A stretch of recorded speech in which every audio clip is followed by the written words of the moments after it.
Hi everyone, my name is Megan. I'll be going over my reading presentation for English 205. Today I'll be going over two passages in The Best We Could Do by T. Boyd. I chose this book because it's one of my favorite books I can personally relate to since I'm a first generation Vietnamese American in my family. Chapter 2 discusses Boyd's family history in San Diego, California in 1999. It starts off with Ma heavily disapproving her daughter moving in with their boyfriends due to her conservative background. So due to that, Ma overreacted to the point of overdosing on drugs. Yes, she survives from her drugs and does not remember the event. Unfortunately for a bit, she's no longer part of the family since she decided to move in with her boyfriend. Then Boyd talks about her generational gap between her and her parents. She felt a void between her parents since she can't relate to them, and then there's times she miscommunicates to them in chapter 2. Then let's move on to Ma giving birth to Boyd's sibling until twin stuff. Passage 1. Soon after that trip back to Vietnam, our first since we escaped from 1987, I began to record our family history, thinking if I bridged the gap between the past and the present, I could feel the void between my parents and me. So I believe that Boyd's trying to connect with her parents in some sort of way, since there's a void between the two parties. Since Boyd's a first generation American, normal for her to miscommunicate and misunderstand her parents due to different culture and thought process. So Asian parents have a different thinking process than their kids because they want their kids to succeed, have a good career, and be stable in life. While first generation kids want to follow their dream and be independent from their parents, then be codependent on them. And then they want to fulfill everything in their life and make them happy in their life. Then that's considered successful for them. Passage 2. And though my parents took us far away from the site of their grief, certain shadows stretched far, casting a gray cast stillness over our childhood, hinting at darkness we never understand but can always feel. So this passage can be inferred that Boyd's parents have a different way of coping after his sister's stuff. Although they had high expectations towards their sisters and wanting her to be alive, sometimes things in life do not work out.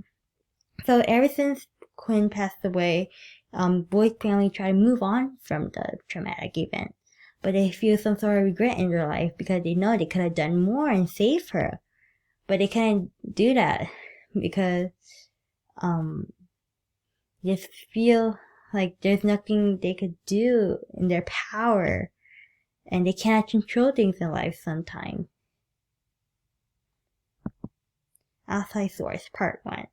So my first outside source will be my story as a first generation student from Vietnamese immigrant background and implications for Asian American students by Doi Nguyen. So Nguyen expresses their struggle as first generation Vietnamese American because their experience shaped them to become the person they are today.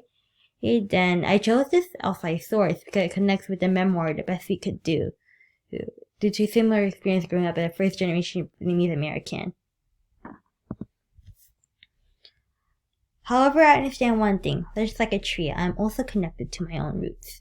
So this quote relates to passage 1 because Boyd feels she is connected with her Vietnamese roots. But she have a void due to cultural difference and she can't relate to her parents.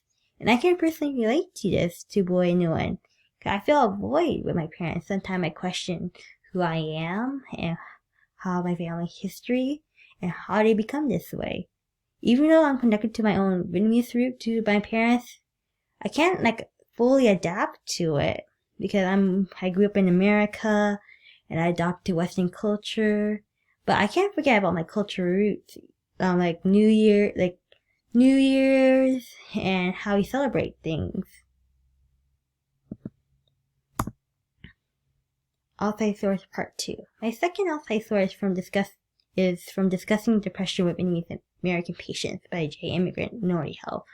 So this article explains how Vietnamese Americans cope with their mental illnesses and depression due to society expectation.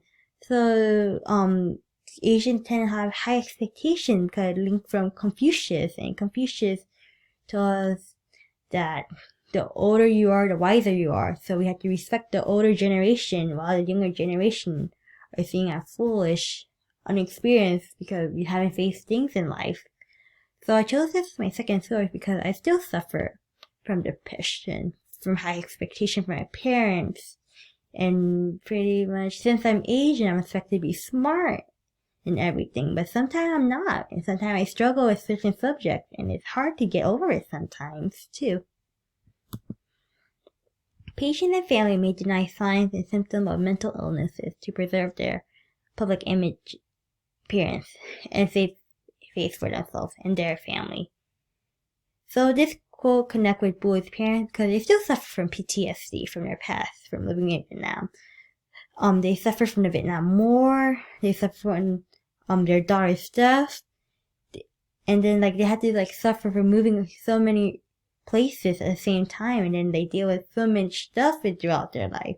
Even though they try to move on from the event from it, there's still a heavy feeling of regret and guilt within the boy's family. They know they could have done more, but it's not out of their reach and out of power for them. Sometimes life cannot be controlled, and sometimes it's just it is what it is sometimes. So in conclusion, The Best We Can Do by T. Boyd explains the struggle of growing up as a first-generation Vietnamese American, and it's still relevant in today's society. There are still first-generation students who are still attending school and earning their degree and trying to get their career and get their life stable to do their parents' expectations. And sometimes they don't want to break their parents' expectations too and be set up by disappointment by them. There's still a power imbalance between the first-generation children and their parents, so it's common for them to miscommunicate and misunderstand sometimes. Because they cannot reach in the middle of things, and sometimes fights can blow out from it. And then there's a huge difference between the first generation and second generation children due to different parenting styles. Second generation and on need to understand that first generation struggle so much from their parents since they immigrated to another country, and they had to become their translator, had to become first get an education, and all these things. First had to become the doctor in their family, or earn a 4-year university, go to 4-year university, earn their degree. And second generation, on the other hand, are more relaxed still because they don't want to suffer from mental illnesses and depression from their parents, and they learn from it and they try to get over it so they don't harm their parents and their family with it.